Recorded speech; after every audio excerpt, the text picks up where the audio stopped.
प्रणाम। मैं प्रवीण पांडे और आप देखना शुरू कर चुके हैं न्यूज इंडिया। आज हम बात करेंगे याकूब मेनन के बारे में। ये वही याकूब मेनन है जो 1900 के दशक में जो ब्लास्ट हुआ था, बम ब्लास्ट हुआ था, उसका मास्टरमाइंड। ये वही याकूब मेनन है जिसकी गलती उसका पूरा परिवार भुगत रहा है। इसकी गलती का खामियाजा ये वही याकूब मेनन है जो इतने सालों बाद फिर से कब्र से जी उठा है। तो आज इस वीडियो में हम इसी पे चर्चा करेंगे। चलिए वीडियो की शुरुआत करते हैं। फांसी के 7 साल बाद याकूब मेनन की कब्र को लेकर बवाल हो रहा है। बीजेपी का आरोप है कि जब उद्धव ठाकरे मुख्यमंत्री थे तब याकूब मेनन की कब्र को मजार में तब्दील करने की कोशिश की गई। महाराष्ट्र बीजेपी के अध्यक्ष चंद्रशेखर ने कहा कि इसके लिए उद्धव ठाकरे को मुंबई और महाराष्ट्र के लोगों से माफी मांगनी चाहिए। दरअसल 30 जुलाई 2015 को याकूब मेनन को फांसी पर चढ़ा दिया गया था। वो 1993 के मुंबई में हुए सीरियल बम ब्लास्ट का मास्टरमाइंड था। फांसी देने के बाद उसे मुंबई के बड़ा कब्रिस्तान में दफनाया गया था। अब एक तस्वीर सामने आई है जिसमें दावा किया जा रहा है कि याकूब मेनन की कब्र को मार्बल और लाइट से सजाया गया है। तस्वीर सामने आने के बाद इस पर राजनीति शुरू हो गई।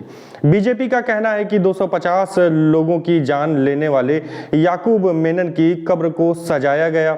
इसके लिए उद्धव ठाकरे, कांग्रेस और एनसीपी प्रमुख शरद पवार को माफी मांगनी चाहिए।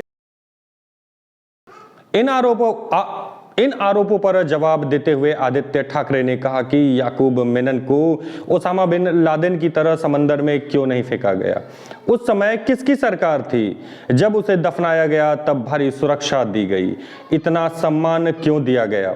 क्या इस पर कोई एक्शन होगा? ये केवल राजनीतिक दल हैं जो एक दूसरे पर आरोप लगा रहे हैं।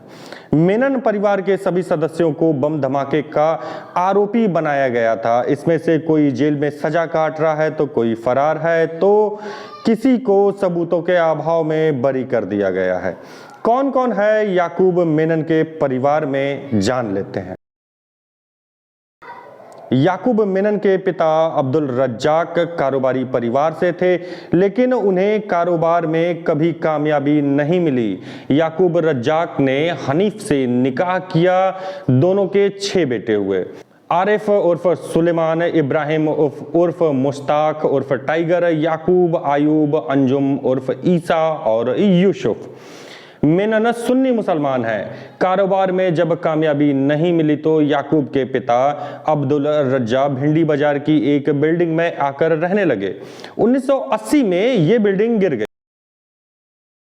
इसके बाद मेनन परिवार माहिम के मच्छीमार नगर के एक ट्रस्टीज फ्लैट में रहने लगा। आखिरकार 1988 में परिवार अल हुसैन बिल्डिंग में रहने लगे। इस बिल्डिंग में मेनन परिवार के 5 फ्लैट थे। सबसे बड़ा बेटा आरिफ उर्फ सुलेमान इनकम टैक्स ऑफिसर बना। बाद में उसने नौकरी छोड़ दी और सऊदी अरब चला गया। दूसरा बेटा इब्राहिम उर्फ टाइगर गैर कानूनी कामों में लगा रहा। देखते ही देखते लोग इसे टाइगर के नाम से बुलाने लगे। गैर कानूनी धंधों से टाइगर ने खूब पैसे कमाए।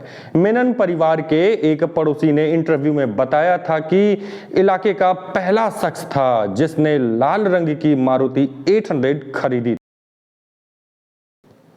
याकूब पढ़ने लिखने में तेज था। उसने institute of chartered accountant of India से पढ़ाई की। 1990 में सीए की डिग्री ली।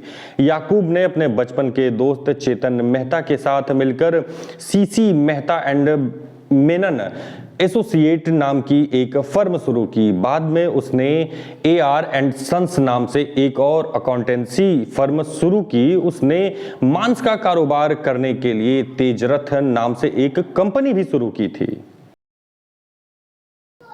चौथे भाई अयूब ने दुबई में कारोबार शुरू किया। बड़े भाई आरिफ ने सऊदी अरब की नौकरी छोड़ी और भाई अयूब की मदद के लिए दुबई आ गया। टाइगर मेनन स्मगलिंग किया करता था और याकूब उसके अकाउंट्स को संभालता था। टाइगर के अंडरवर्ल्ड डॉन दाऊद इब्राहिम से भी अच्छे रिश्ते थे। छोटे भाई अयूब अपने बड़े भाई याकूब की मदद करता था, जबकि सबसे छोटा भाई यूसुफ को ज्यादा काम नहीं करता था। वो अपने सभी भाइयों से सबसे कम एक्टिव था। याकूब ने राहिन से शादी की थी। उसकी शादी में फिल्मी सितारे और कई बड़े लोग शामिल हुए थे। वहीं बड़े सुलेमान और रुबीना से शादी की। अब कहां है याकूब का परिवार?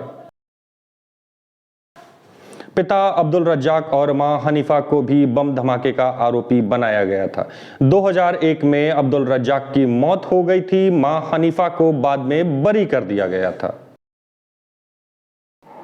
आरिफ उर्फ सुलेमान को भी गिरफ्तार किया गया था और उसे बाद में बरी कर दिया गया था। टाइगर मेनन और अयूब मेनन फरार हैं। यूसुफ और अंजुम उर्फ ईशा मेनन दोनों जेल में सजा काट रहे हैं। याकूब मेनन की पत्नी राहिन को भी बम धमाके का आरोपी बनाया गया था, लेकिन बाद में उसे भी रिहा कर दिया गया था। वहीं सुलेमान की पत्नी रुबीना उम्र कैद की सजा काट रही हैं। 12 बम धमाकों से दहल गई थी मुंबई। 12 मार्च 1993 को मुंबई में 12 सीरियल बम ब्लास्ट हुए थे। इन बम के धमाकों से 257 लोग मारे गए थे, जबकि 700 से ज्यादा लोग घायल हुए थे। बम ब्लास्ट 1992 में हुए हिंदू मुस्लिम दंगों में मारे गए मुसलमानों का बदला लेने के लिए किए गए थे। सीबीआई ने याकूब को 5 अगस्त 1994 को दिल्ली से गिरफ्तार किया था। मुंबई बम धमाके की साजिश रचने के मामले में याकूब को दोषी मानते हुए फांसी की सजा सुनाई गई थी। याकूब ने 2 बार राष्ट्रपति के सामने दया याचिका दायर की और दोनों ही बार खारिज हो गई। उसकी फांसी रुकवाने के लिए रात 3 बजे तक सुप्रीम कोर्ट में बहस चली। याकूब को उसके जन्मदिन पर ही 30 जुलाई 2015 को फांसी दे दी गई थी। याकूब मेनन काफी पढ़ा लिखा था। वो चार्टर्ड अकाउंटेंट था। उसने अपने बचपन के दोस्त चेतन मेहता के साथ मिलकर चार्टर्ड अकाउंटेंसी फर्म शुरू की थी। यहां तक कि गिरफ्तारी के बाद उसने 2 डिग्रियां ली। उसने 2013 में इंग्लिश लिटरेचर और 2014 में पॉलिटिकल साइंस की डिग्री ली थी। इतने सालों बाद अब कब्र को लेकर क्यों बहस छिड़ी?